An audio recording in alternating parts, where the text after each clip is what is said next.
வணக்கம் ஜோதி நண்பர்களே. 2024 அக்டோபர் மாத கிரக அமைப்புகளின்படி சிம்ம ராசிக்கான பலன்கள். இந்த மாதம் உங்களுடைய ராசிநாதன் ராசிக்கு 2ஆம் இடத்திலிருந்து மாதத்தின் பிற்பகுதியில் ராசிக்கு 3ஆம் இடத்துக்கு செல்ல இருக்கிறார். புதன் மற்றும் கேதுவுடைய சேர்க்கை இருக்கும். தவிர இந்த மாதம் ராசிநாதன் 3ஆம் இடத்துக்கு செல்லும் போது நீச்சகதியும் அடையிறாங்க. இருந்தபோதும் புதனுடைய சேர்க்கை இருப்பதனால நீச்சபங்க யோகம் அப்படிங்கிறதும் ஏற்படும். அதனால் சிம்மராசிக்காரங்களுக்கு இந்த மாதம் அனைத்து விஷயங்களும் ஒரு கலவையான நிலைகளில் தான் இருக்கும். கடந்த சில மாதங்களாக சிம்மராசிக்காரங்க ஓரளவுக்கு அனைத்து விஷயங்களும் சமாளித்து வந்திருப்பாங்க. நிறைய விஷயங்களில் முற்போக்கு சிந்தனைகளோடு பிரிஸ்காக செயல்பட்டு வந்திருப்பாங்க. பட் இந்த மாதம் பார்த்திங்கன்னா அதுக்கு அப்படியே தலைகளாக நிறைய விஷயங்கள் இருக்கும். குறிப்பாக மாதத்தின் முற்பகுதிகளில் நிறைய விஷயங்கள், காரியங்கள், ஈடுபாடுகள் அப்படிங்கிறது இருக்கும். பட் அதே நேரம் தேவையில்லாத டென்ஷன், அலைச்சல்கள், குழப்பங்கள் போன்ற விஷயங்கள் அதிகமாக இருக்கும். மாதத்தின் பிற்பகுதிகளில் கொஞ்சம் சுணக்கமான சூழ்நிலைகளையும் பார்த்து வருவாங்க. நிறைய விஷயங்களில் அவங்களுக்கே உரித்தான அந்த உத்வேகம் அப்படிங்கிறது கொஞ்சம் குறைவாக காணப்படும். ஆகையினால் சிம்மராசிக்காரங்க இந்த மாதம் கொஞ்சம் நிதானித்து செயல்பட்டு வருவது அவங்களுக்கு நல்லது. குறிப்பாக இந்த மாதம் சிம்மராசிக்காரங்களுக்கு குடும்ப விஷயங்கள், காரியங்கள், ஈடுபாடுகள் அதிகமாக இருக்கும். அது சார்ந்த விஷயங்களில் சாதகமான அமைப்புகள் அப்படிங்கிறது இருந்தாலும் கூட சமீபகாலமாகவே சிம்மராசிக்காரங்க குடும்பத்துக்குள்ள என்னதான் நல்ல விஷயங்கள் இருந்தாலும் ஏதோ ஒரு குற்றம் குறை இருக்குது அப்படிங்கிற மாதிரியான மன நெருடல்கள் வந்து போய்கொண்டே தான் இருக்கும். ஸோ இந்த மாதம் அது மாதிரியான சூழ்நிலைகள் அப்படிங்கிறது அதிகமாக இருக்கும். பட் இருந்தாலுமே அது எல்லாத்தையும் சமாளிக்கக்கூடிய திறனும் இருக்குது. குடும்பத்துக்குள்ளே சில நல்ல மாற்றங்கள், திருப்பங்கள் போன்ற விஷயங்களை எதிர்பார்க்கலாம். சிலருக்கு இந்த குடும்ப ரீதியான பொருள் வரவுகள் அப்படிங்கிறது திருப்திகரமாக அமையப்பெறும்.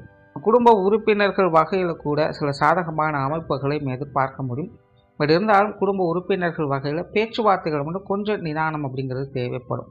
சொத்து சுகங்கள் மற்றும் வாகன ரீதியான விஷயங்களை சாதகமான அமைப்புகள் உண்டு. சிலருக்கு ஆடை ஆபரண சேர்க்கைகள் போன்ற விஷயங்கள் ஏற்படலாம். குறிப்பாக மாதத்தின் பிற்பகுதிகளில் பொருட்சேர்க்கைகளுடைய அமைப்புகள் அப்படிங்கிறது சிம்மராசிக்காரங்கள் கொஞ்சம் கூடுதல் சிறப்பாகவே வேலை செஞ்சுக்கிட்டு இருக்குது. பொருளாதாரம் சார்ந்த விஷயங்கள் சமாளிக்கக்கூடிய நிலைகளே இருக்கும். பொது விஷயங்கள் மற்றும் பொது காரியங்கள் அளவான ஈடுபாடுகள் இருக்கும். பெற்றோர்கள் வகையில் சுமூகமான விஷயங்களை எதிர்பார்க்கலாம். குறிப்பாக இந்த மாதம் அம்மா வகையில் சில எதிர்பாராத ஆதாய அமைப்புகள் அப்படிங்கிறது உண்டாகும். உடன்பிறப்புகள் சார்ந்த விஷயங்கள் கூட சிறப்பாகவே இருக்குது. குறிப்பாக இளைய உடன்பிறப்புகள் வகையில் மனதிற்கு மகிழ்ச்சி தரக்கூடிய விஷயங்களை எதிர்பார்க்கலாம். மூத்த உடன்பிறப்புகள் வகையில் சில சப்போர்ட்ஃபுல்லான விஷயங்களையும் எதிர்பார்க்கலாம். கணவன் மனைவி உறவுகள் வழக்கமான நிலைகள் இருக்கும். குழந்தைகள் சார்ந்த விஷயங்கள் சமாளிக்கக்கூடிய நிலைகள் இருக்குது. குழந்தைகளுடைய விஷயங்களில் சமீபகாலமாக தேவையில்லாத டென்ஷன்கள், அலைச்சல்கள் போன்ற விஷயங்கள் அதிகம் பார்த்து வந்தவங்களுக்கு இந்த மாதம் அது சார்ந்த விஷயங்களில் சில நல்ல மாற்றங்களை பெற்று வருவீங்க. குழந்தைகளும் கொஞ்சம் திருப்திகரமான விஷயங்களில் ஈடுபட்டு வருவாங்க. திருமண விஷயங்கள் மற்றும் புத்திரபாக்கிய அமைப்புகள் அப்படிங்கிறது ஓரளவுக்கு சாதகமாகவே இருக்குது. உற்றார் உறவினர்கள், நண்பர்கள் சார்ந்த விஷயங்கள் அனைத்துமே பெரும்பாலும் வழக்கமான சூழ்நிலைகளே இருக்குது. கொஞ்சம் மனசெடுத்து வருவதே நல்லது.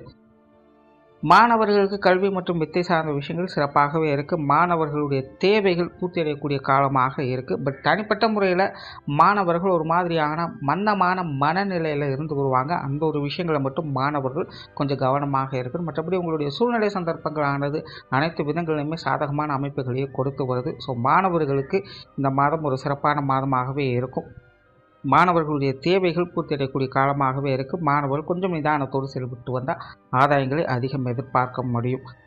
உடல்நலம் சார்ந்த விஷயங்கள், மன ரீதியான பிரச்சனைகளை கொஞ்சம் கவனம் எடுத்துக்கங்க. மற்றும் தலைப்பகுதிகள் வரக்கூடிய சங்கடங்களை கொஞ்சம் கவனம் எடுத்துக்கங்க. தொழில், வேலை, உத்தியோகம் சார்ந்த விஷயங்கள் சாதகமான நிலைகளில் இருக்கும். குறிப்பாக இந்த மாதம் வாடிக்கையாளர்கள் சார்ந்த விஷயங்களை சில சுமூகமான அமைப்புகளை எதிர்பார்க்கலாம். வெளியிருந்து எதிர்பார்த்த உதவிகள் அப்படிங்கிறது கிடைக்கப்பெறும். கொடுக்கல் வாங்கல் விஷயங்கள் திருப்திகரமாக இருக்கும். சிலருக்கு புதிய வேலை வாய்ப்புகள் அல்லது இடமாற்றங்கள் போன்ற விஷயங்கள் சாதகமான நிலைகளில் செயல்படுவதை பார்க்க முடியும். வெளியூர் மற்றும் வெளிநாடு சம்மந்தப்பட்ட விஷயங்கள் கொஞ்சம் மந்தமான சூழ்நிலைகள் இருக்கும். நிதானம் தேவை. ஸோ ஓவராலாக பார்த்தீங்கன்னா சிம்மராசிக்காரங்களுக்கு இந்த மாதம் தனிப்பட்ட முறையில் சிம்மராசிக்காரங்க மன ரீதியாக கொஞ்சம் அலைச்சலும் டென்ஷனையும் பார்க்கக்கூடிய காலகட்டம் தான். பட் இருந்தபோதிலும் விஷயங்கள், காரியங்கள் அனைத்து வகையிலுமே உங்களுக்கு கொஞ்சம் சாதகமான நிலைகளில் செயல்படுறதுனால கொஞ்சம் நிதானத்தோடு செயல்பட்டு வந்தீங்கன்னா அனைத்து விஷயங்களையுமே உங்களுக்கு சாதகமான அமைப்புகளை பார்க்க முடியும். நன்றி, வணக்கம், வாழ்க வளமுடன்.